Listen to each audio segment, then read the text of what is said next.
What newly signed running back might threaten the incumbent starter's draft capital? Who is the correct Tampa wideout to get on your FFPC teams this season? And is there a second-year tight end that best ball drafters are selecting much too high in March? Plus, a 2020 league champion in the Footballguys Players Championship, in the FFPC best ball format, and high-stakes FFPC Dynasty Leagues, Chris Kearney will get a chance to plant his flag on N'Keal Harry, Zach Ertz, and many more players. We've got a great show for you. Farrell Elliott is here. I'm Eric Balkman. Stick around. Your high-stakes fantasy football hour starts now.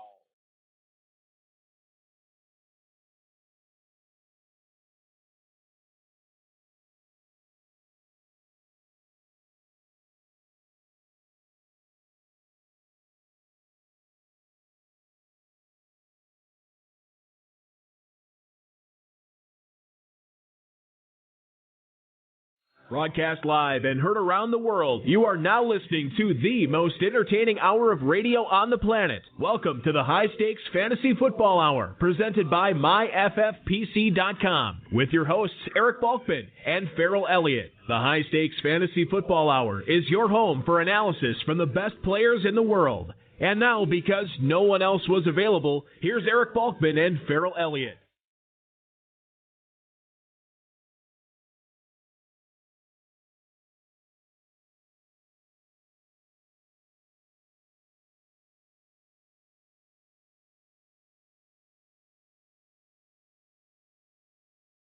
Good evening, everybody. Thank you, Rob, and thank you, Quiet Howlers. Remember to check out their music at quiethowlers.com. Greetings and salutations to all of the Bulkaholics and Ferrelliacs listening this evening or whenever you're downloading the podcast later. We certainly appreciate you making the decision to listen to the latest episode of the High Stakes Fantasy Football Hour and the Season 9 finale, and it is presented by MyFFPC.com. I am, as always, your slightly above average host, Eric Balkman. My co-host is the definitive commissioner of fantasy football. He is Farrell Elliott. Farrell, how is everything going on in Louisville, Kentucky this evening?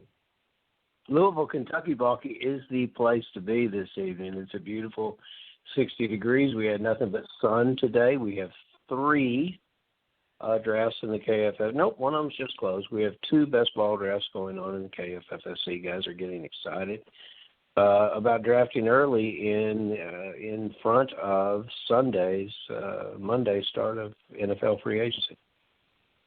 I just completed my first Kentucky best ball earlier this afternoon, actually, and didn't go into it planning on drafting a lot of rookies. Farrell, I think I ended up with 6. And I did a KFFSC Classic earlier this week, 20 rounds, and I got 5 rookies on my team there, so I will be glued to the faux combine, to all the pro days, and to everything that is being said about the rookies, because I am highly invested in that rookie class coming into the NFL this season. Coming up on tonight's show, we're going to break down the Ravens backfield, and then Chris Kearney will not only talk about how he won multiple titles in numerous FFPC formats last season, but he'll give us his thoughts on a lot of his drafts that he has already done and is continuing to do in the FFPC right now, plus more on Rashad Penny, more on N'Keal Harry, and many more players in his FFPC best ball drafts right now. Shout out to the chat room. We got an all-star murderer's row in there. Among them, Two-Packer, the Dizzle, Dave Gerzak, Wasp Guy, Hudson Reed is in there right now. Beg your pardon, Hudson Reed, all hanging out in the chat room. Very excited to hear what those luminaries have to say about tonight's guest and tonight's show. They can post their questions that they might have right in the chat room. But if you want to connect with us on Twitter, we are at HSFF Hour. I am at Eric Balkman. And, of course, if you want to jump into the KFFSC, go to KFFSC.com. There's a best ball draft master that just has 4 spots left to go, and that will be a 6-hour slow timer. That'll go off as soon as it is full. So go ahead and fill that up. Plenty of classic action going on in there right now. Facebook.com/HSFF Hour is where to reach us. And if you want to chime in and give us a call, feel free. Our number is 347-426-3682. That's 347-GAME-OVA. You can also email the show at the inbox, highstakesfantasyfootball@gmail.com. If you do have any fantasy football questions or just questions about life in general, we'll try to get to those all on the show tonight. Our producer and mutual friend Rob, our audio engineer, and my best friend Bryce will get those questions over to me so Farrell and I can tackle them, and as well as Chris Kearney, if you have any questions for him as well. So a couple of housekeeping notes right away, and we have an announcement about the show coming up the next couple of weeks, but I'm going to save that for the end of the program. But as far as the FFPC goes, the 2021 Football Guys Players Championship is live. Remember, you can sign up for that, get your early bird discount. If you sign up before June 30th, if you draft before July 15th, boom, free $35 credit to your FFPC account, and 2 six-figure grand prizes going on in that. $500,000 for first, $100,000 for second, $350 to enter. You don't even have to win the whole thing. You get $100,000. It's insane. Best ball drafts are open, including the $5 Cinco de Best Balls at myffpc.com. You can draft a 28-round team for just $5. And, of course, plenty of Dynasty Orphans. Great deals. I mean, some as low as $1. Really good stuff there. myffpc.com/dynasty for sale. Or if you want to get involved in Dynasty Startup Drafts, myffpc.com/dynasty. There is a live draft, a live 60-second Dynasty Startup going off on Sunday evening. Yours truly will be online commissioning that. Look forward to seeing you in there. So it's plenty of options available right now, not only at myffpc.com, but also kffsc.com. All right, let's get to the Fantasy Flash, ladies and gentlemen.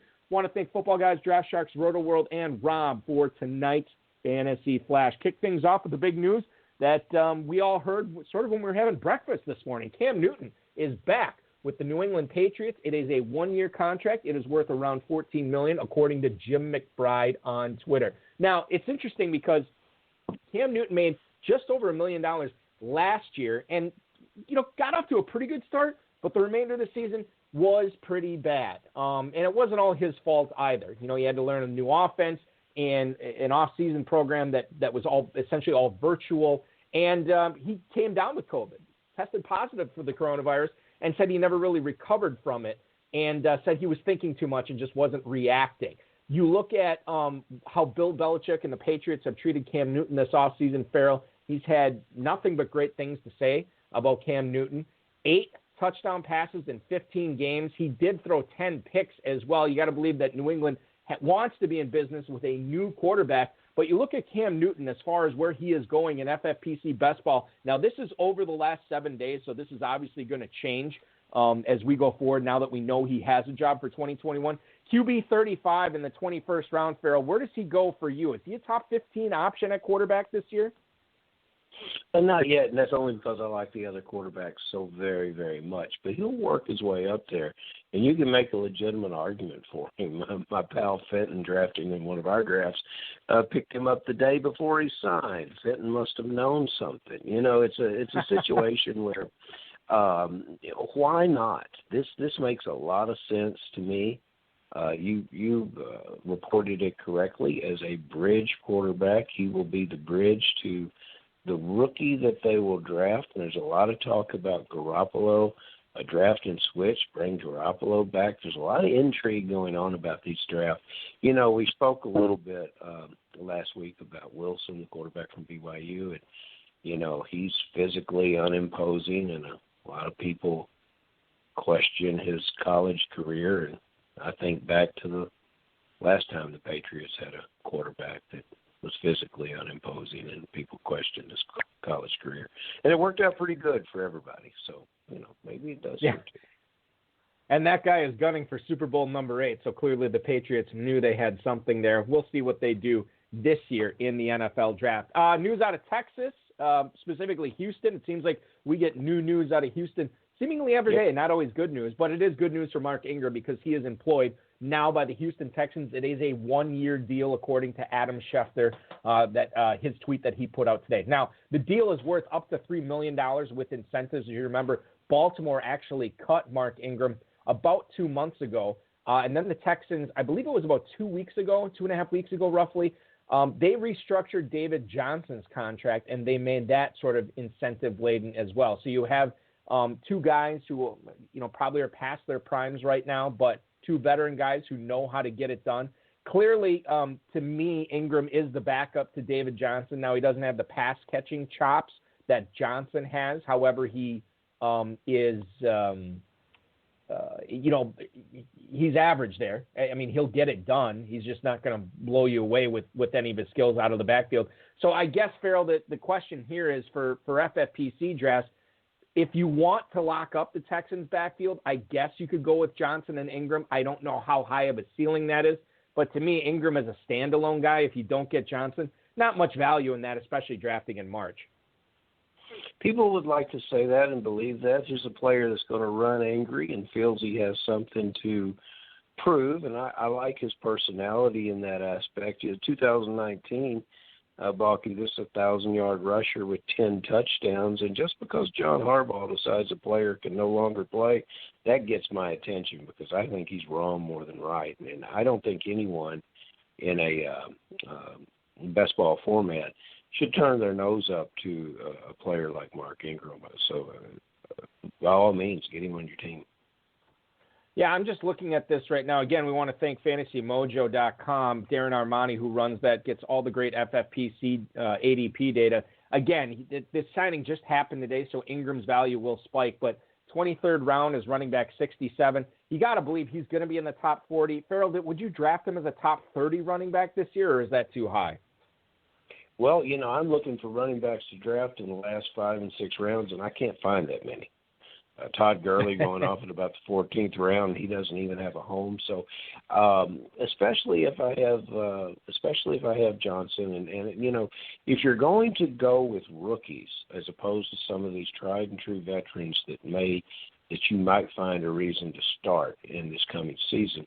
I think, in going back to the way you handled it, Balky, and talked at the beginning of the show, you've got the right idea. Don't try to guess which one is going to be able to help you. Go out and get a Duke's mixture of rookies, and you'll probably become a champion because in this year, 2 or 3 of them are going to have the opportunity to show something. And but these guys that are on a 1-year contract, they want to stay in the league. Ingram is like that. Players we talked about last week. It's a very, very interesting year, a very good year to get in business with veteran players who are brought in to play a role with the team. You don't know when that role might expand. So, I can see that. Yeah, I think for me too, Farrell, when you talk about running backs late, I don't know a whole lot about this year's rookie class yet. I'm still learning as well. You probably are a little bit further advanced than I am in regards to that.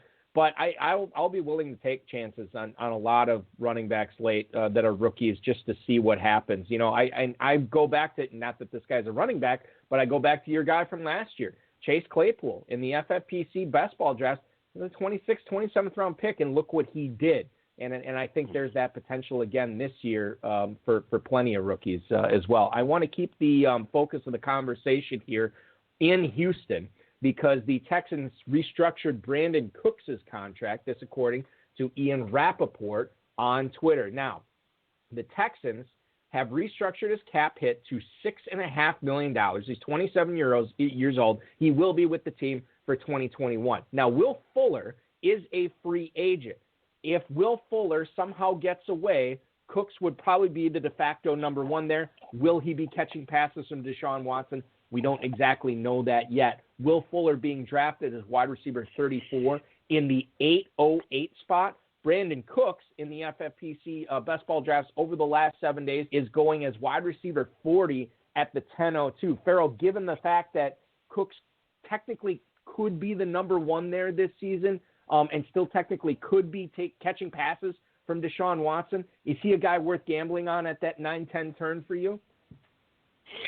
I think so this year. With Watson, the Watson-Cooks duo certainly revitalized Cook's career and did it especially from week 10 on in the league, Balky. 3 games over 140 yards, 2 of them in the 160, 45 catches from week 10 on. And people want to talk about the fact that Houston's a really, really bad football team. And, they were a really, really bad football team last year. Let's not make any mistake. But they've got some talent in that front office, and Nick Caserio, he's not going to talk a lot about his skill set. He's a backroom kind of guy, but he can make things happen I hope he gets his quarterback situation figured out.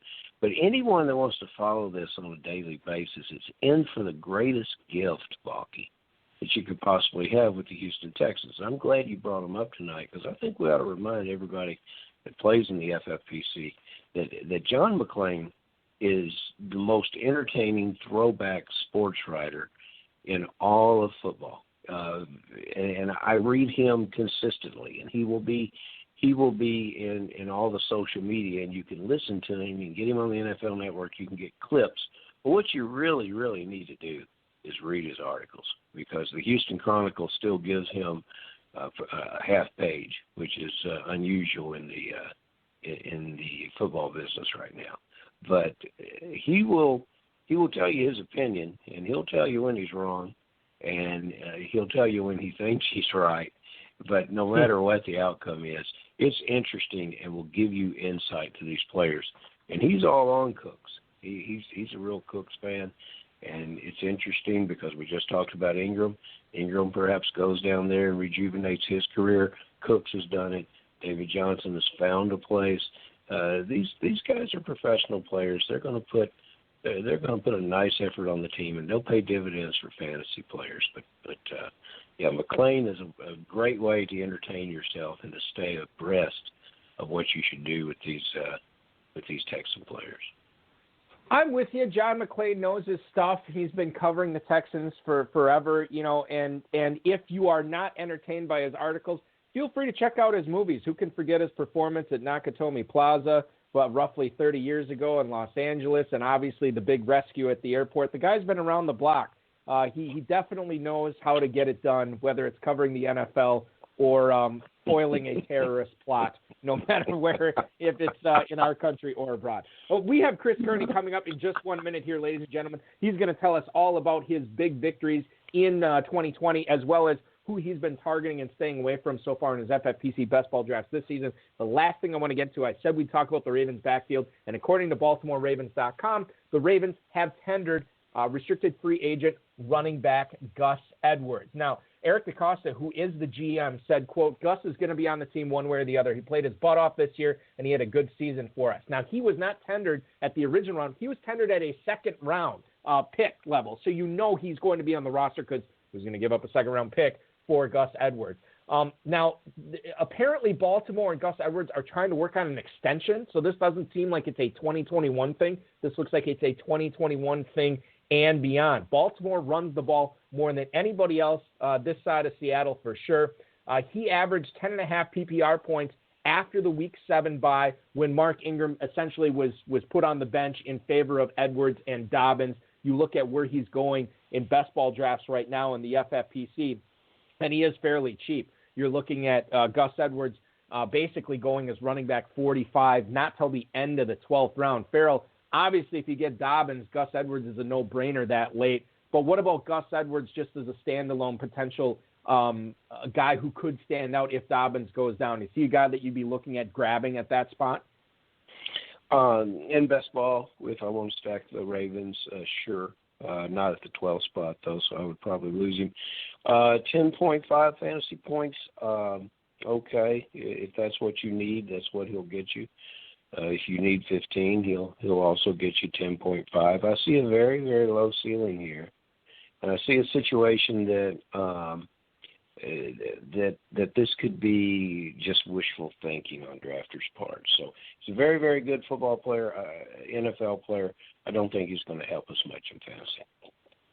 Well, let me tell you about a very, very good fantasy football player who will help us quite a bit in fantasy. He is tonight's guest on the High Stakes Fantasy Football Hour. Just to give you a little bit of background on him, he joined the FFPC 4 years ago with just one Dynasty team, did a handful of best balls every year since. However, last year he got into best ball a lot more, and he won 8 best ball leagues last year. He also came away with an FFPC Dynasty title and managed one of his Footballguys Players Championship League champions into the championship round of that event as well. He joins us tonight to talk about who he's trying to target, who he's fading in his 2021 FFPC Best Ball League so far that he's already been drafting in. Please welcome onto the show. It is Chris Kearney. Chris, thanks for hopping aboard tonight, man. Hey, what's happening, guys? I'm happy to be here talking some fantasy. I don't really get to talk a lot of fantasy. It seems like every time I do, whoever I'm talking to thinks I'm a psycho. Not a lot of normal people drafting now in March, is there? So this is a good question for you, Chris, to lead things off, because last year you obviously drafted a lot more best balls than you had previously. Were you also drafting super early last year as well? I was, but I did like one a month, which I thought was a lot, but now it's not. I did like. Well, no, I figure I'll jump on board and do a bunch real early, and I figure like once these football guys tournament drafts start, what is it, May 2nd? Figure once they start, I'll already be in mid-season form, so everyone else is warming up, and maybe I'll have a leg up. That's a theory, at least. Yeah, for sure. I think it's a solid theory, and I think we've seen a lot of success of people who have invested in that theory in the past. So wish you nothing but the best there. Before we talk fantasy football, Chris, can you tell the listeners what you're doing for a living? Oh, well, I'm not the typical guest on here. I'm not a scientist or a doctor or anything. I make my money the old-fashioned way. I fix garage doors. An overhead door guy. I love it. An overhead door guy. This is great. Oh, yeah. That's what happens when you don't go to college. That is well, listen, that is really, really good, because to know that I moved in my home in 1990, and the garage door has quit functioning early in 91. And so, and I didn't drop out of college. I stayed the whole 6 or 7 years. I can't remember. But you sound like a guy.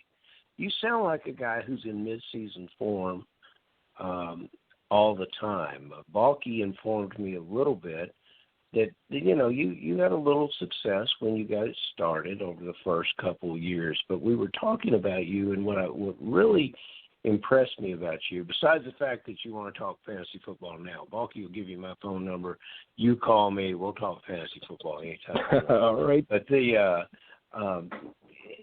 a lot of people were hesitant to get involved with fantasy football, when a lot of people were discussing, it's too much uncertainty, which as someone who runs a contest, you can imagine how crazy that made me, because it came from a lot of very passionate players, and I would try to communicate with them that you did not need to live in fear. And you, sir, did not live in fear. You rolled into this year by picking up your game and picking up the pace, and it really paid off and rewarded you very, very bountifully. So why did you stay why was 2020 your heavy year of fantasy football? Well, I guess because I was just doing the best balls for fun, and I guess I knew I was just learning, and then I won one, so I guess I got a little confident just from winning that one. So last year I figured hey, I won one, I guess I could win more. So I did, and the goal's always been to get in the football guys tournament too. But I figured if you can't win a $35 best ball, you're kind of wasting your money getting in the tournament, right? So so I get a few years practice in there, and now the goal is to place in the tournament, and maybe hopefully in the future get there and be the main event. One of the things we wanted to bring you on the show tonight, Chris, is because you have been in the better part of 24 drafts and so on and so forth so far in 2021, and I do want to ask you specifically about some players that you may or may not have on your teams. We'll get into that. We'll go to the Pacific Northwest first. Chris Carson was not franchise tagged by Seattle. He's a free agent. So you look at what the rest of the running back stable in Seattle, and you have former first-round pick Rashad Penny there, who hasn't lived up to expectations. He obviously had a pretty significant injury as well. Is 2021 the year of Rashad Penny, in your opinion? I think it is. I bet on that last year. I made one Dynasty trade, which I kind of got made fun of for. And this year, in these best balls, I've been I've been taking him in the 11th, 12th round, sometimes a little bit later than that. Chris Carson is going in like the 5th or 6th round, but everybody knew that Carson was a free agent at the end of this year. Penny was the first round pick. Pete Carroll, he said it in public that he wants to run the ball. Penny, he's on a contract year. He wants to get paid. I think he's going to get fed. I expect the ADP to rise up dramatically now that Carson hasn't been signed, but I still think I'm going to be on board with Penny. I love that. I love that. I love that he finally get his opportunity in Seattle, and I've always wanted to see Carson break free and see what he could do somewhere else. How many of the $35 best balls have you played already here in 2021? I guess 30 probably. Yeah, I'm way behind you, but many for me, 6 or 8. One of the things that, and I've enjoyed them. I think they're making me a better player. At least I hope they are. One of the things I've noticed and that I have considered to be a bargain, and I wonder if you've seen this, and I wonder if you're using these players, but stacking up Tampa Bucks has not been a difficult thing to do. I've got multiple teams of Bucks players. I'm wondering, did people back on February 7th, have they already forgotten the game? Did they watch the game? Did they see the Bucks beat the Chiefs 31-9? Gronkowski, who's on again, off again, perfect for best ball player at tight end, is lasting until the 12th or 13th round. Do you see these guys as bargains? Are you targeting them in the draft? And do you think do you think that's going to change as we move closer to the year? Or, I'm just surprised that I can consistently get these players where I'm very happy to spend the draft capital to get them. Yeah, I agree. I think it's surprising with a couple of them, like Antonio Brown, most of all, because I guess I agree that Evans and Godwin, I'd rather them on my team, but they're going in like the 4th, and you could get Antonio Brown in like the 11th and 12th. I mean, I'm not positive that he's the 3rd best receiver on the team. I mean, he is Antonio Brown. The reason why he's not like he was a first-round pick like 2 years ago until he went crazy. Obviously, Tom Brady likes him. Yeah, he threw 1 touchdown pass in his 1 game with Brady on the Patriots. He missed 8 games last year. Tom Brady's team is the only team that wanted him. He starts out slow. His last game in the Super Bowl, he scored a touchdown. Tom Brady, I want Tom Brady on my team too. I'm not giving up on him until he stops. I was ready to give up on him just like everybody else. Like 8 years ago? So I'm staying with him. And by the way, I'll still draft the other guys. I'll still draft Evans. I'll still draft Godwin. And I like Ronald Jones too. Yeah. I guess it's no guarantee he's going to be the running back there, but he's going in the 7th round. And if he ends up being the running back there, that's a bargain, I think. Yeah, I'm willing to chance that. I was in a draft with you actually when you stacked up on the Bucks. Yeah, so you saw me making my 2nd place run. Then is that what happened? We're talking with Chris Kearney, a 2020 champion in the Football Guys Players Championship, Best Ball Leagues, as well as FFPC High Stakes Dynasty Leagues, and settling in for a showdown here with Farrell Elliott in 2021, no question, with the Best Ball League there and together. As long as we're talking about Bucks, I'll just give the listeners an idea here. Mike Evans, wide receiver 12 at the 406. Chris Godwin, wide receiver 16 at the 411. And then you have Antonio Brown going all the way down to wide receiver 48 at the 1210. This over the last 7 days in FFPC Best Ball Leagues. Let's talk about another receiver who was a mainstay, Chris, in the 1st round for the better part of his NFL career. He is not going there anymore. In fact, A.J. Green has tumbled way down the list in FFPC Best Ball ADP. Wide receiver 85. You can get him in the 24th round on average in Best Ball drafts right now. So are you of the opinion, like, look, this guy's done, it's fool's gold, you're wasting a pick if you take him in the 24th round, or should FFPC drafters be giving this guy one more chance here this season? Well, if his ADP is 24th round, I guess I'm the one, I'm probably holding it back because I'm taking him in like the 20th, I think. Because, I mean, He hasn't done anything in a few years. So AJ Green in the 20th round. He's AJ Green. What is he, 32 or something? I mean, he might be done. He hasn't done anything for a few years, but I could give him excuses for it.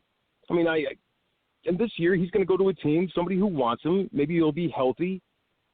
And whatever, 24th round ADP, yes, please give me AJ Green, please. You take a little AJ Green.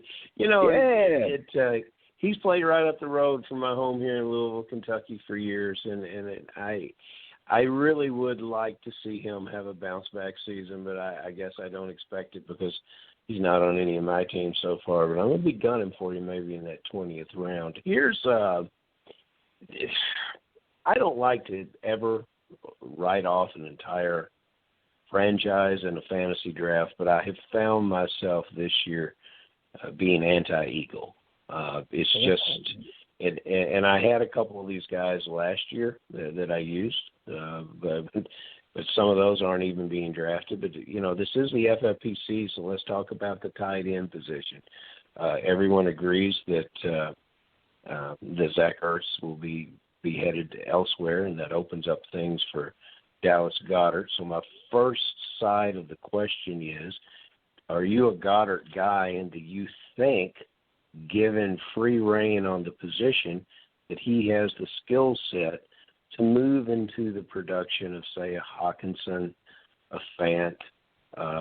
In some ways, he might be right there with Fant, but I see a higher ceiling for him. Just where do you see Goedert? And then the second part of it is Ertz and some particular landing spots. Everyone around here wants to see him with the Colts. There's been talk lately of the Packers, Seahawks, Bills, Bears. Everybody can talk about a player and see that kind of player helping them. I don't ever see him going back to 116 catches in 2018 like he had in 18. But, I'm just curious of what you share about these two tight ends, because they are the two guys that represent to me the biggest mystery among tight ends right now in front of free agency. Yeah, it is a mystery. Is Zach Ertz, is he definitely not with the Eagles? He's still signed with the Eagles, right? That is 100% correct. He is under contract with the Eagles. In fact, there's been teams. I missed that one. Yeah, no, they're trying to. They might be trying to move him, but as of right now, he is a Philadelphia Eagle for the time being. Yeah, as David. He's not in free agency. Yeah, no, yes. As I guess who's the coach there? Nick Sirianni. Nick Sirianni would tell you Zach Ertz is our backup tight end right now. Will he remain that? We'll see. Yeah, it seems like a foregone conclusion that he's going to leave. So if he does, he's available in the double-digit rounds. He's Zach Ertz. He's like 31 or something. He's been a top 3 tight end forever. So he's going to go to a team, and I don't know, why wouldn't he be Zach Ertz again? I'm all over him in the double-digit rounds. But Dallas Goedert, though, I'm really excited about him in the 7th round. Especially in Philadelphia. Who do they have there? They got Rager. Who else? What's his name? The undrafted Travis Fulgham. If it's just Rager, Fulgham, and Goddard there, you give me all the Goddard and Ertz. He's going to go somewhere. He's going to be the man. He's not going to go to another team that has another Dallas Goedert on it. So I still.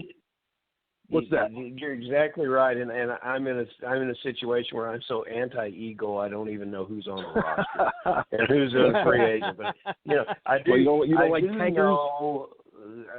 I do know they have a new quarterback, and that might.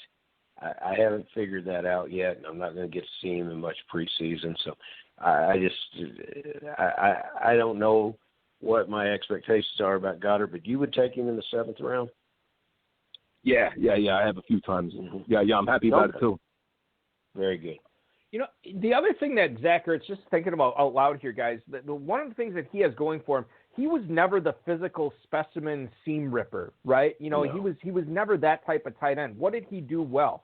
Well, he had pretty reliable hands. He ran crisp routes. He didn't let you down blocking, so he could be on the field a ton. And I feel like in the same vein of Jason Witten, Those are the type of skills that you can really extend careers with. And so wherever Zach Ertz goes, yeah, he's not going to light it up for you. But in the 10th round, as tight end 18 in FFPC right now, yeah, I think Ertz is a good buy for sure. I want to shift, keep it on the East Coast, but I want to shift conferences and go over to New England. N'Keal Harry was actually in the news this week, the former first-round pick out of Arizona State, as potentially being traded to a new organization. I'm trying to gauge your analysis on Harry here, Chris, because I know you've drafted him a bunch this year. How likely is it that a third-year breakout comes for the former first-rounder, whether it's in New England or whether it's somewhere else? Well, he is a former first-rounder, and he is going to be a third-year player. And I think that's still a thing, isn't it? Isn't a third-year breakout wide receiver something? I mean, yeah. I wasn't alone loving N'Keal Harry when he came out. He's had injuries. He's had Cam Newton as a quarterback, who I love as a fantasy quarterback, but I don't love as my fantasy wide receivers quarterback. So, yeah, he's going to be in here. Hopefully he works on some things in the offseason. And I can see a third-year breakout. Like, I'm not guaranteeing or anything, but I'm getting him in the last round now every time. Every time he's there in the 28th round. And it just seems crazy to me that nobody wants to take a chance on him. Everybody just says, nope, that's Laquan Treadwell. That's it. Case closed. And, maybe they're right, but I don't know. I'm rolling them dice. It's a 28th rounder, though, right, Chris? Like, yeah. What's the risk? Exactly. You got to love that the risk I guess is last year. Magic. You got to love it. Yep. Yeah, it's always nice when you have someone break there. Well, as we get ready for these rookie drafts, Balky's already ready. He's taking all of these players, and I really think as any good Irishman staring down St. Patrick's Day that I've got to be a little forthcoming with you. We bury this question deep, because after you've loosened up a little bit, and we've got to be talking, and we put this towards the end of the interview where we can get you to come forward with sincerity and truthfulness. And, if you're not sincere and if you're not truthful, Balky and the FFPC, there are ways that they test the veracity of what you have to say. But it comes down to this. We just really want to know your secrets. And the secret that we want to know is amongst these rookies, who are you going to line up for Dynasty? And then who have you been drafting in the best ball leagues? And we know the top.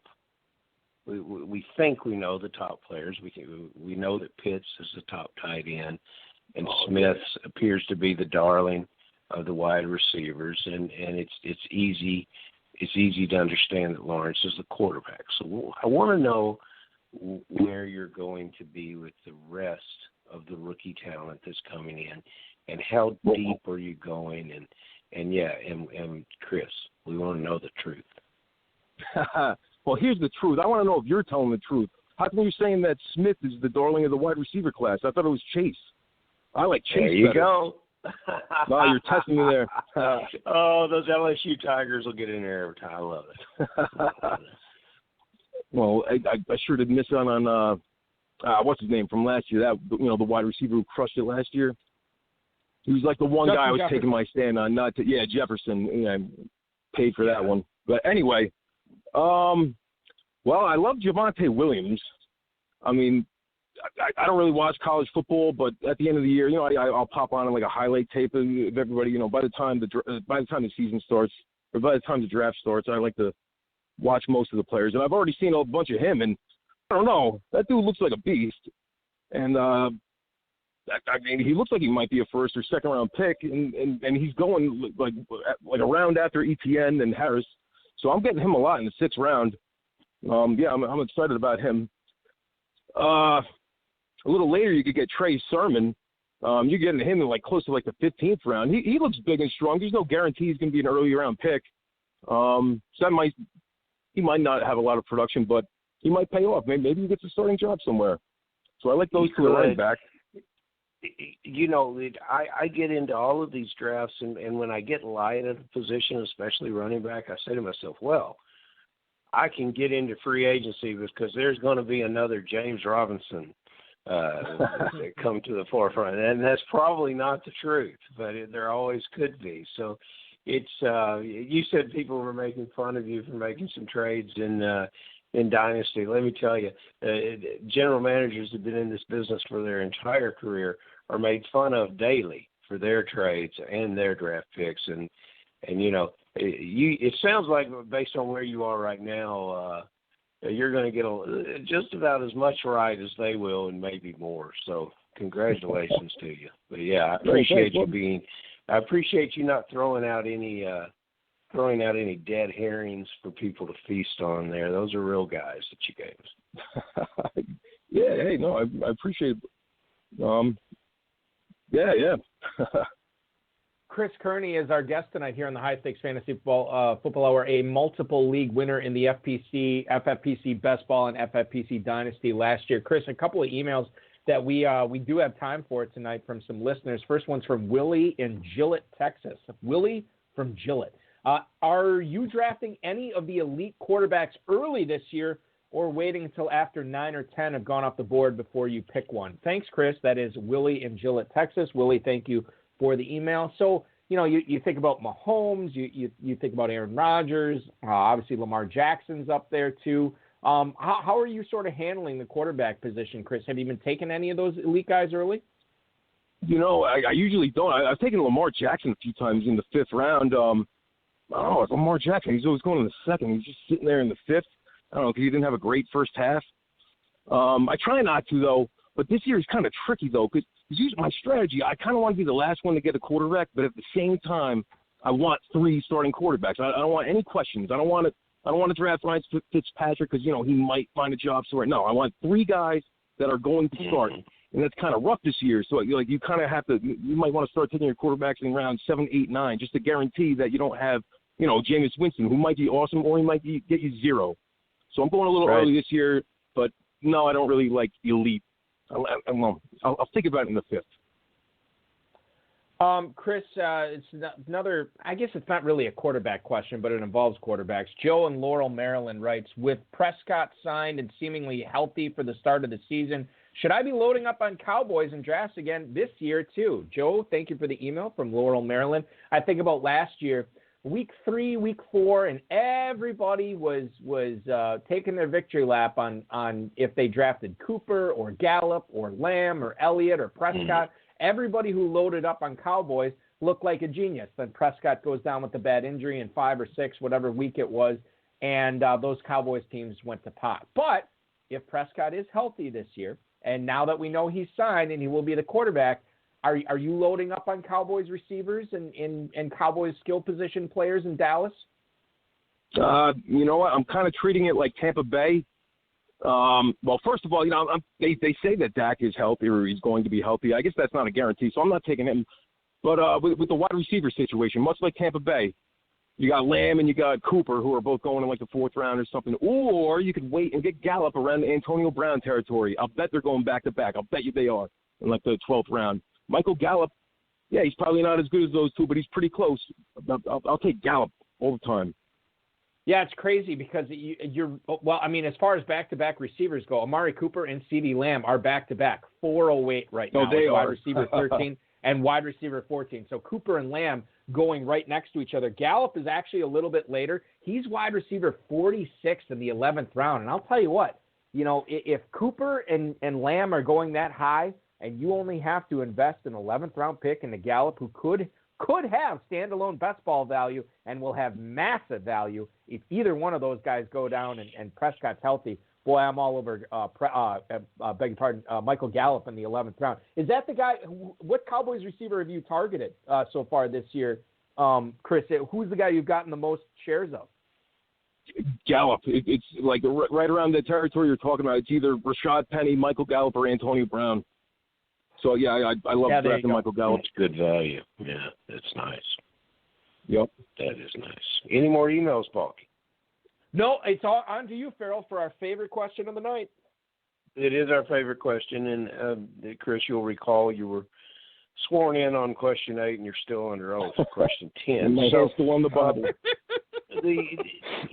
I'm looking at the draft. I'm looking at the first 48 guys that are going off the board in the first 4 rounds. I really can't find any losers. I really can't find anybody that I just say I don't want to be in business with.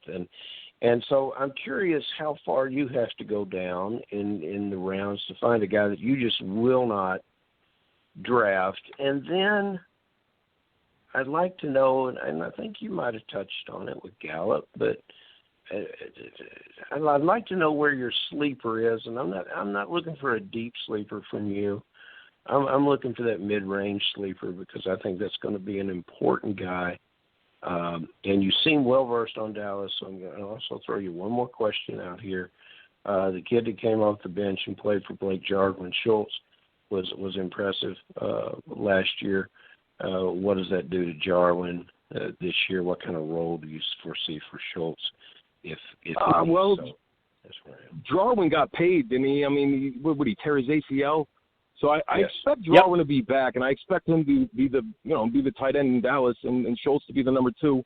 To make Schultz did do good, so maybe he'll get more targets.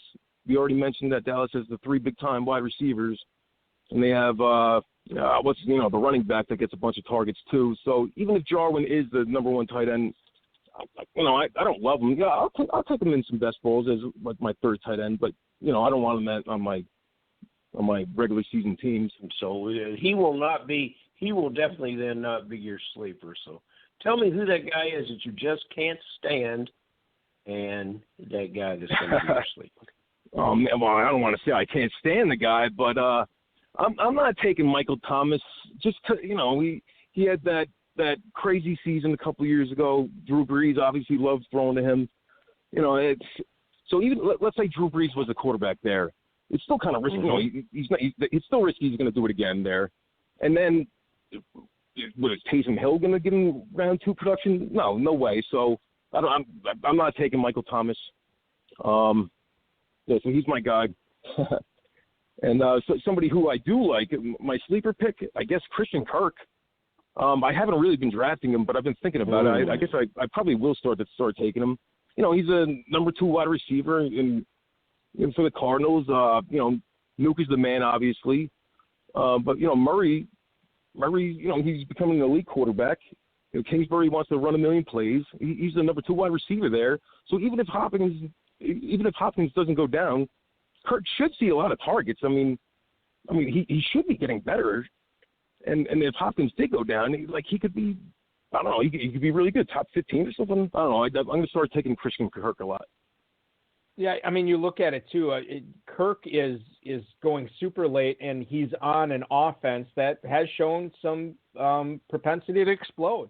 And he is going as wide receiver 58 at the 1503 in best ball drafts over the last week. That is right after Cole Beasley, Jamison Crowder, and Henry Ruggs. It is right before Marvin Jones, Rondale Moore, and McCole Hardman. So certainly a lot of upside in drafting Christian Kirk in a 15th round, with your 15th round pick in FFPC best balls. Always a lot of upside anytime we get to pick the brain of Chris Kearney as he joined us tonight on the High Stakes Fantasy Football Hour. Won Football Guys drafts last year, won best ball drafts last year, and an FFPC High Stakes Dynasty title as well. Chris, can't thank you enough for carving out a little time on this beautiful Friday evening here in spring. I wish you nothing but the best in all your best ball drafts, your Football Guys leagues, and of course with rookie drafts coming up, your Dynasty leagues as well this season. Appreciate you coming aboard, dude. Had a lot of fun, and we'll talk to you again soon, man.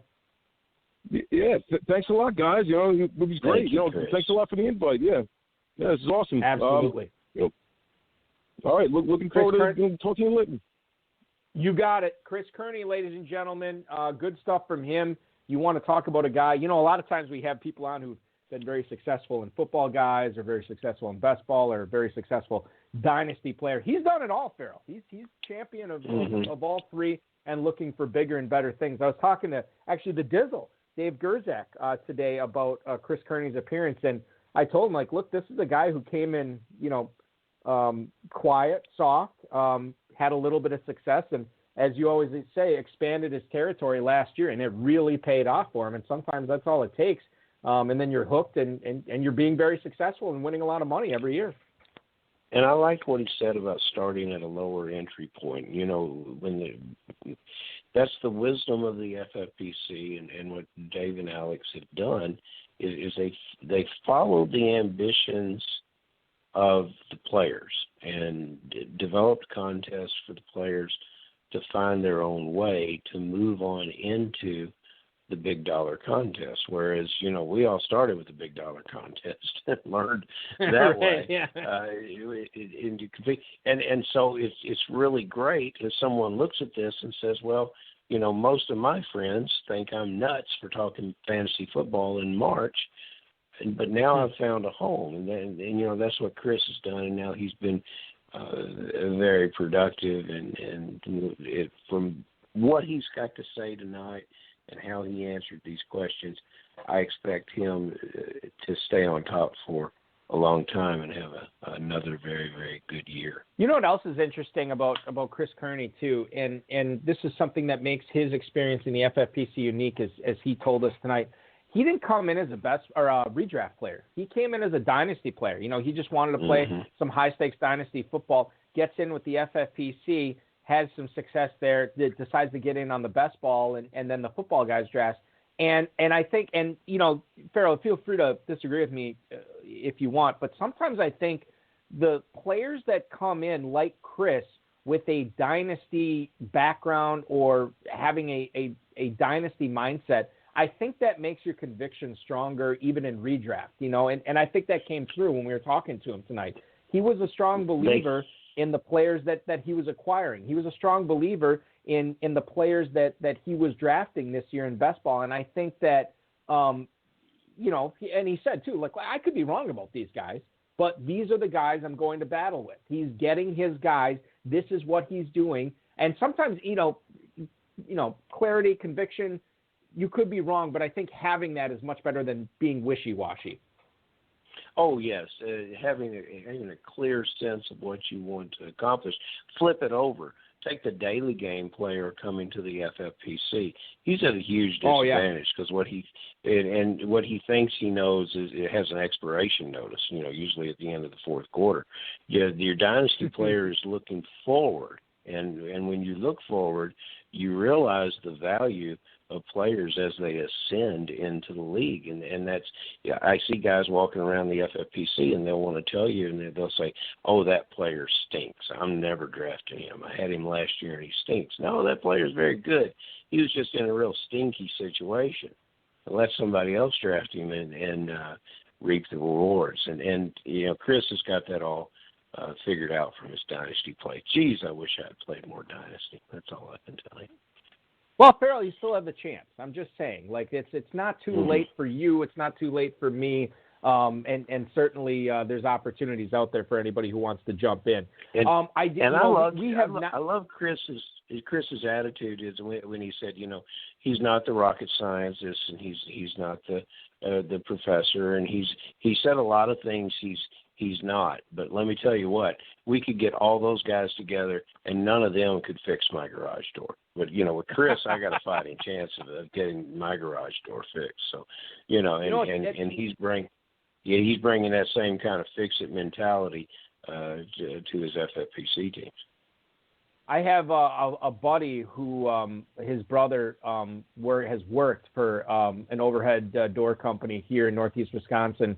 Actually, he works out of Green Bay for many, many years. He's already made 3 trips to my house fixing my garage door because I cannot figure it out. And I would never say I'm an educated man either, but I can't even figure out my garage door at a minimum. You know, so anybody who can do that, clearly you are operating on a much higher intellect level than I will ever achieve. Yep. We have been not ignoring. We've run out of time several times over the last 3 or 4 weeks to get to emails, and I do want to get to some emails tonight from listeners here to make sure we're answering these questions. This will be, if we can get to both of these, the first two. I know Tupacker in the chat will enjoy this, being a big Chargers fan. Bill in Columbus, Ohio writes, Dear Balky and Farrell, now that Pep Hamilton is heading out of Los Angeles, how likely is a sophomore slump from Justin Herbert in 2021 that could potentially trickle down to the rest of the Chargers offense? offense. You two are the best. That is Bill in Columbus, Ohio. Farrell, I don't know how you feel about this because I've read a lot of stuff. I've heard a lot of stuff. People praising what Pep Hamilton did for Justin Herbert in his rookie year. He is no longer there. They have Joe Lombardi taking over. What are your feelings on Herbert this year? Is he still going to have a pretty successful season, or should you be drafting him and some other Chargers position players with some caution? No, put caution aside and draft Justin with great expectations. It would be difficult for him to shoot past those rookie numbers, but he'll threaten those numbers, and with any luck, he can go beyond them. Pep Hamilton, I really think, is on the run from the law. If you look at it, he never unpacks his suitcase. That man has moved to more teams. So when he came there, you knew it was for like a short period of time. So who's coming in? Shane Day's going to be the quarterback coordinator. Last time he did that, Jimmy G took the 49ers to the Super Bowl. He worked with Jimmy G that year, so that's a pretty good situation. And then the OC comes in from New Orleans. I've been waiting for him to have this kind of chance for years. That's Joe Lombardi, and based on where you are, Balky, Lombardi's a pretty good name if you're going to be in football. So, I think Herbert's going to be just fine. Lombardi is a good name if you want to be in football. Lombardi is a good name if you want to be in Northeast Wisconsin, because there has never been a Lombardi that has waited for 1 minute for a dining room table at any restaurant. There's never been a Lombardi that's ever been given a traffic ticket up here.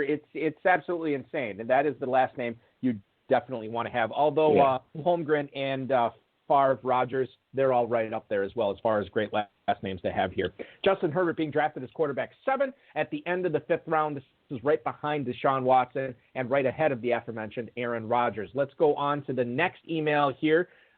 Speaking of Joe Lombardi, Al in Denver. I saw Joe Lombardi's comments about comparing Austin Eckler's skill set to Alvin Kamara's. After what we've seen Eckler accomplish even without Lombardi, does Eckler deserve to be drafted in the top 5 of FFPC drafts now? That is Al in Denver. Al, thank you for the email. Now, Eckler is not being drafted there as far as FFPC drafts go. I don't know if he will ascend there at any point this summer, but currently going at the 203 as running back 10. That's right behind Chubb and Cam Akers. It's right ahead of Aaron Jones and DeAndre Swift. Farrell, how are you handling Austin Eckler in drafts? And I'll just be honest with you right away. My last Kentucky draft I did, I had the 10th overall pick. I had no problems taking Austin Eckler at the 110.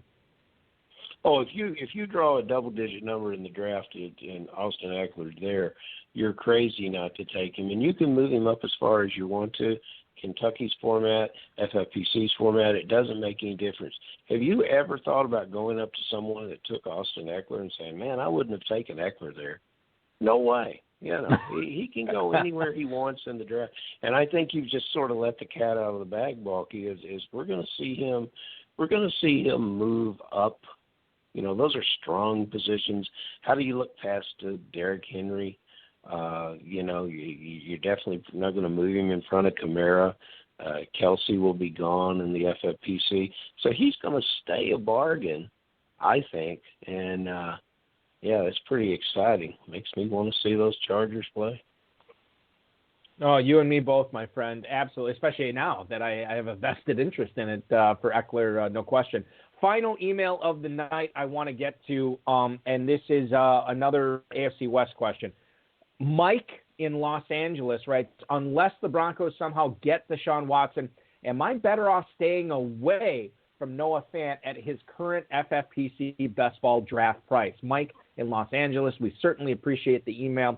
For context sake, for the listeners, I can tell everybody right now that Noah Fant is the tight end 6 going at the 607 in FFPC best balls. Farrell, I mean, that doesn't seem too rich for me. I don't know if I'm necessarily on board with it there. I think I like Dallas Goedert a little bit better at that same spot. I can certainly wait another round and take Logan Thomas. Fant, I don't know, because that Denver offense, I am a little cautious approaching it. Okay. Well, with Noah Fant, what you've got, Balky, is a player that is still coming into his own. This guy's not even 24 years old yet. And I tell you where Noah Fant impressed me Yeah, he moved to 62 balls, caught last year, only 3 touchdowns, but 62 catches. A FFPC format, that's going to reward you. It's going to reward you better this year than Goddard and would have even last year. His combine numbers were fantastic, and you can see that in his play. But if you watch this guy closely, he had a high ankle sprain. He got it in week 10. He continued to play for the year. What's the best ability in fantasy football?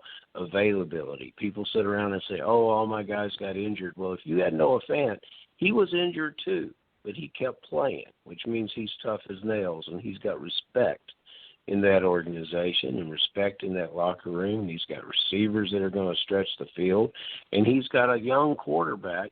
But they get Watson or whatever, it's probably a pipe dream. But he's got a young quarterback that's going to have a training camp this year and won't be having a new system installed with casual get-togethers in the park. This team had a lot of things going against it last year. The one thing the Broncos will always have going for them is Noah Fant. I can't get any more excited about this player, and I'm not going to worry about taking him in the 6th round because I believe he should be going higher, and he'll be one of the guys that we're talking about.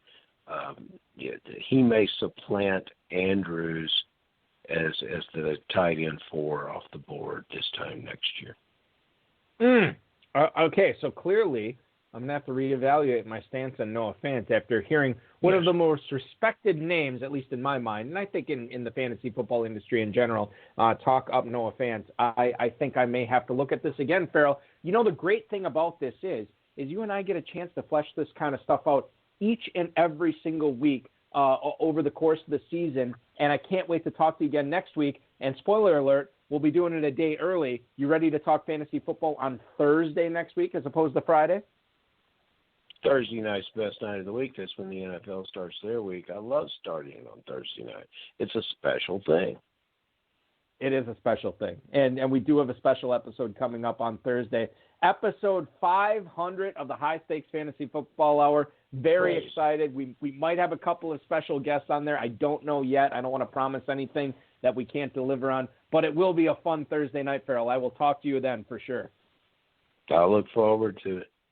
Remember to follow Farrell on Twitter at JFarrellElliott. Remember to sign up for the Kentucky Fantasy Football State Championship at KFFSC.com. Remember, online classics, online draft masters, and, of course, the live event going on in both Cincinnati and Louisville coming up in August.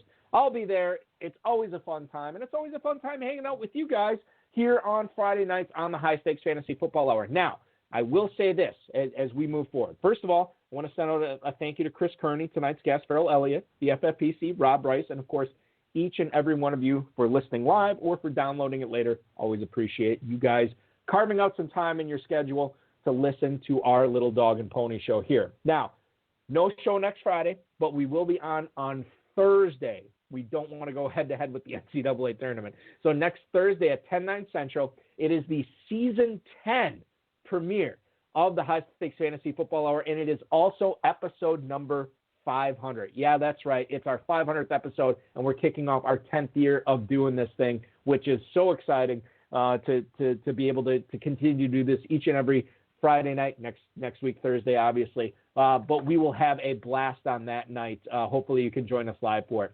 I want to remind everybody, if you haven't yet, register for those best ball leagues and Dynasty Orphans today at myffpc.com. And don't forget about the Dynasty startups that are going on. Those just got launched about a week and a half ago.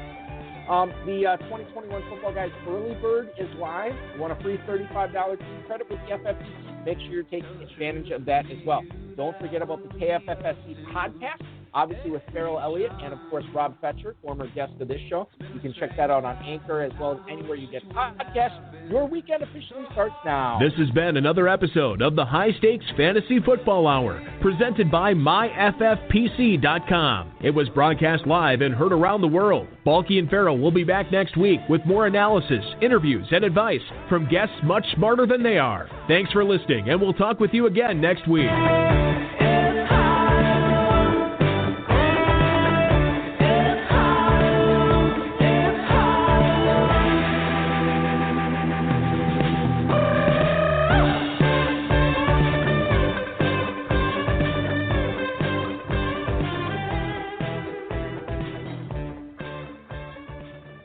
Normally, I would say it's a dead period in fantasy football, but I mean, I can't remember the last time we've had so much going on. Obviously, with the Football Guys early bird, obviously with Dynasty startups starting at so many different levels that we didn't have last year, and so many orphans out there too. I mean, I can't stress this enough. There are a lot of good teams at cheap prices, and it's not because people abandon them because they had no hope in the team.